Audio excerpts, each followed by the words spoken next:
their 4-point billion internet seems to keep crashing. It's not you, it's me.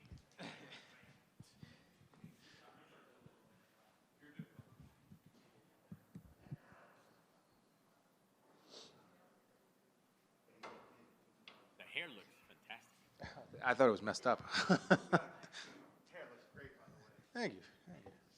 Okay, I have to say it too. The hair looks great. You know, I've gotten a lot of comments about my hair over the years and how it's been like awesome, you know. But I think the real thing is that like my eyes. Apparently, my eyes can heal things that aren't supposed to be healed. So that's more impressive in my mind. Wait, what do you mean by that? I got a traumatic cataract in my fight in last February, and apparently it's gone, and they're not supposed to heal. So, Wow. you know, like the hair's one thing, but you know, healing a cataract is it's pretty impressive if you ask me. So you're a pretty dangerous man then, I take it. Apparently, I've got a healing factor like Wolverine, so you know, there's something going on. So welcome back. Can you just talk to me about the matchup? What were your first thoughts when you got the name? You know, I was supposed to fight Gabriel back in February of last year. So when his name popped up, it was there's no thought involved. You know, I'd already prepared for him for quite a while. Actually, I had a lot of lead up to that fight in February, almost too much to the point where I ended up hurting myself. And dealing with something and creating bad habits and not having a good night when I finally did step in the octagon. So having prepared for him, it was pretty easy. And you know, like when I talked to Sean, he's like, "Hey, you know, we'll get through this fight, and then you'll be right on track for 300." So it was a no-brainer. Is it weird to have a fight but already be kind of looking at the next fight and knowing at least when it is? Is that unique, or has that happened before in your career? It's unique, yeah. It's never happened before for me. So it's fun because it puts a little extra pressure on me, which I do enjoy. I like that feeling. So yeah, it's I haven't entertained any of the, you know, who do you want to fight and this and that. That is completely you know, out of my mind at this point. Like I haven't even played with those ideas. But yeah, it's cool to know that, like, hey, you know, like, we're going to get through this fight, and who knows, it could be an easy night, it could be a tough night, and I could be banged up and this and that. And then it's like, well, you're going to get right back into fight camp. And I fucking love that. You know, I'm here to fight. And I know that I've been around for a long time, and I've had the ups and downs and this and that, but like, man, I love to fight. So knowing that I'm going to get a quick turnaround is awesome. I mean, the last time I've had a turnaround like this is back in 2017, right? I fought at UFC 200, and then it was like 5 days later, 6 days later, Joe Silva called me up to fight Joe Lozon again in 2016. So yeah, it was.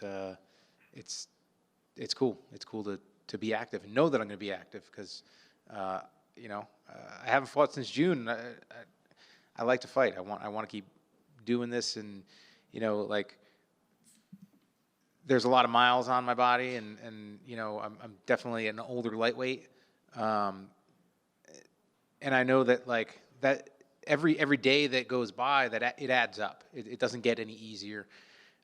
So, you know, my goal is to get in as many as I can until I decide that, like, hey, it's too hard to get through fight camp. Really is the thing.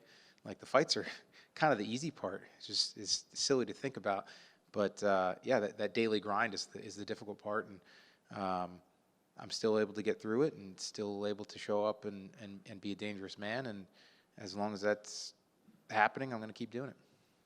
Knowing that you have to get right back into fight camp, is that going to change how you are going to fight? I feel like I know the answer to this question. Absolutely fucking not. Yeah, you know, no, I've got one task ahead of me, and you know, and that's going out and beating Gabriel in a violent way and being the guy that I'm known to be. So, you know, if I go out and I fight the way that I can and the way that I'm supposed to, and that forces me out of 300, well, so be it. You know, I would rather that happen than, you know, be conservative, because that's never been who I am, and as soon as that happens, I know that it's time to hang them up. So like I'm not going to do that. You mentioned that you may be over prepared for that the first time that you guys were matched up. Uh-huh. Did this preparation go differently because of that, or was that just something that you've now adjusted for all your fight camps? You know, it was one of those things. So I think the longest heads up for a fight for that February fight than I've ever had. Like I main evented on Fox, and I had less time to prepare than I did for that one. I think I had like almost 4 months. So I have this really difficult thing to deal with, which is like when I'm training, there's only, I mean, it's hard to have more than one speed. And like, I'm like, well, I know I should be doing everything. I know I should be doing this. I know I should be, you know, grappling. I know I should be hitting pads. I know I should be sparring. I should be doing all this stuff. And I can't do it at the same intensity for 4 months or 3 months. So I have to like throttle myself back and really like tell myself like, hey, just like, let's be in shape. Let's be ready. And then the last 6 weeks, then we dive in and we you know, we go hard. So yeah, the last time I was just like, I was training, there was a lot of stuff going on, renovating bathrooms, doing this and that. And it's like, and it was just one of those silly things. And like, you know, I've seen some people comment like on the post about me fighting on 300, like, well, what if he gets hurt? I hurt myself leading up to that fight, bending over in the kitchen to pick up a piece of a wrapper that was on the floor, 9 o'clock at night, felt tight, was sore, just bent over too fast, and I put a decent tear in my patellar tendon. It was audible. Like my wife's like, what the fuck was that? You know, like I had to walk it off. And then I spent the next, you know, 8-9 weeks wearing knee braces from the time I woke up in the morning to the time I went to bed at wrestling matches and basketball games and all that stuff. Not only on the mat. Like if I was out of bed, I was wearing them. So I was walking around like an old man. I was training like an old man, and I fought like an old man. So, you know, like I know that those types of things can happen at any time. And it might have been a little bit of, you know, everything going on. It might have been that I dove in a little too early in my training and had been going too hard too soon. So, like, I prefer that, like, 5, 6, 7 weeks of hard stuff. And you know, I can maintain conditioning and strength in the meantime and pedal to the floor, you know, for a month and a half. And he hasn't fought in about a year. Mm-hmm. Do you take into consideration all the improvements he could have made in that year that nobody's seen? Yeah. And also ring rust. Is that something that you think is even a real thing? Ring rust is definitely a thing. You know, I'm not gonna bank on it. And that's one of the things that I look at when I'm training. You know, and you know, I a couple of these interviews that I've done recently, I bring up Tony, right? Huge fan of his. I think that his run, his 12-0 run that he had was the most impressive streak that we have seen in MMA or in the UFC, because he was fighting at the top of the lightweight division, which is always the most competitive division for whatever reason. And he was dominating in violent fashion the top guys, you know, the Pettis and Cerrone and all these guys. Like it was Barboza, like, and just beating the tar out of them. You know, and like now he's on a skid. and I see people saying like, hey, he's got to remember who you are, and like what you did and this and that. And it's like, no, like Tony of today is not Tony of 2018. Like they're not the same guy. Like I'm not the same guy that I was in 2010. So when I train today, I train differently. I have a hierarchy of things that I'm looking to do. It's like be healthy is number one, and then it's be in shape, and then it's be sharp at what I'm good at, like be hitting pads, be drilling my good submissions and stuff like that. And like the last thing is worried about what my opponent brings to the table. So like Gabriel, we don't know what he's improved. The last film we have is from over a year ago, so he could be a completely different fighter. So I'm not going to prepare for a guy that the last film I have is 14 months ago or whatever it is.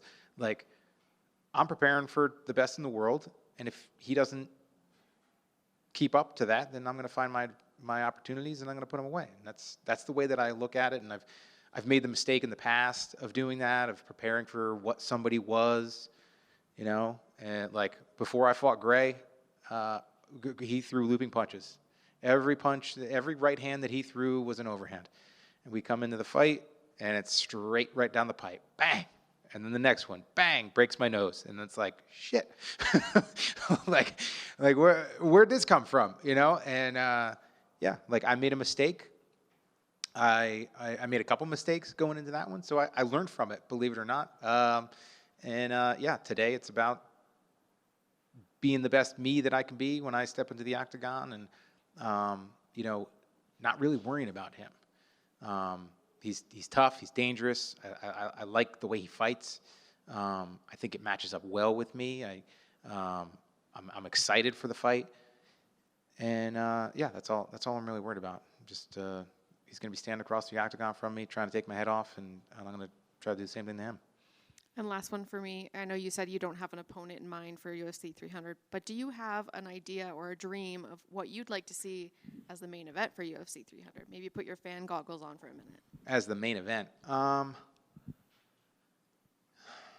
don't know. Yeah, that's a tough one, especially because they keep building 299. I was going to say, it could be unrealistic. Dude, like 299 is epic. I'm not really sure. Yeah. All right. Yeah. The only thing that I could say is that I'm going to start a petition, and I don't know if he's going to do it, but I want Bruce to introduce me as Jim fucking Miller at UFC 300. That is fantastic. That's fantastic. How many signatures we getting, right?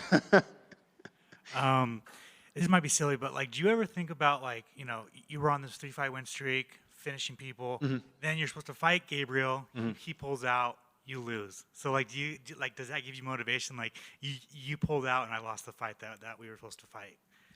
Not really. It's a different fighter. Like I said, that was not an easy camp for me. I went into that fight, I fought slow, and wasn't dynamic, and that's exactly how I was in training. So who knows what could have happened? Like we could have fought, he could have beat me. We could have fought, I could have beat him. Who knows? But the fortunate thing is we get our opportunity on Saturday, and go out and see who's the better man on January 13th of 2024, because it's a different night than what it would have been in February. And I like how you mentioned Tony and that epic streak. What would you like to see him do? Like, obviously you don't want to tell another fighter what to do with their career, but like, do you think it's time for him to hang it up, or like, what do you think? That's not up for me to say. I don't know Tony. I'm not close to him. That's for his family, his coaches, his training partners. If they feel that way, they should be voicing that to him. I'd love to see him go out on a win. I really would. I'd love to see him. I'd love to see the like I said, I see people saying like, remember who you are, and Like, no, like I'd love to see him find what makes him dangerous today, in 2024 and go out and fight that way. Because he's not a young kid anymore. So like, use the experience, but like you can't fight as reckless as you did. Shit. The Gaethje fight, he's doing great. The Chandler fight, he's doing great. Like, he had his moments with Patty, and he had his moments with everybody that he's lost against recently. Like, he's still there. It's still there. It's just he has to figure out how to,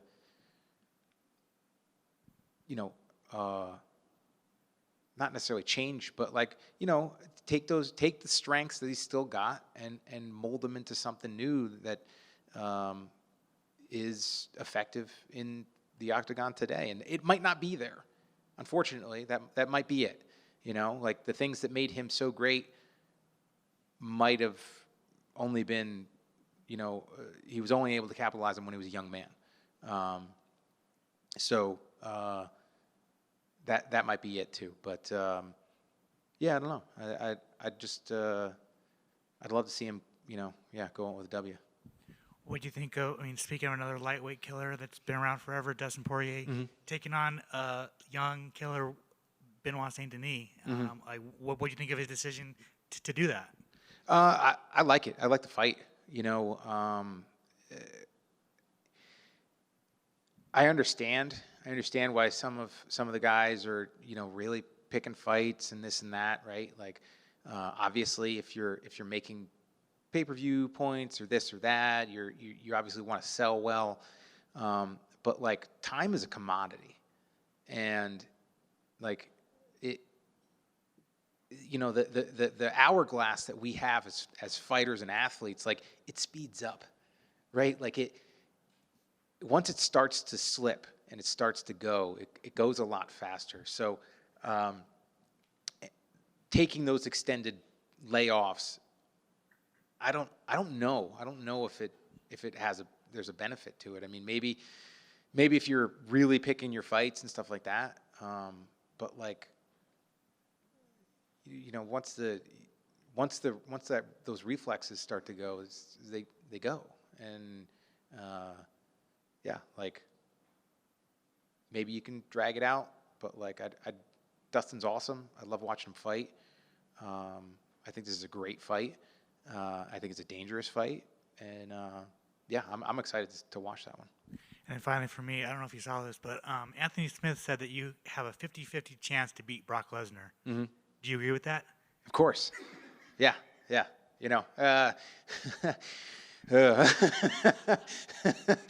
I'm glad he throws me in there, but yeah, like, so as a fighter, right?